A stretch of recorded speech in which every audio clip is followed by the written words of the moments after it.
கந்தன் காலடியை வணங்கினார் கடவுள்கள் யாவரையும் வணங்குதல் போலே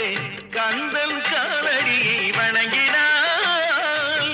கடவுள்கள் யாவரையும் வணங்குதல் போலே கந்தன் காலடியை வணங்கினார்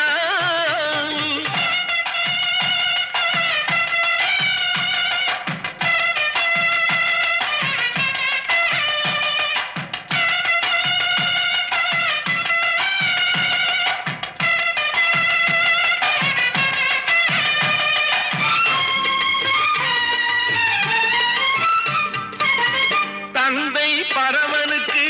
சிவகுருநாதன் தாயார் பார்வதியின் சக்திதானே வேலன் சிவசக்திதானே வேலன் தந்தை பரமனுக்கு சிவகுருநாதன்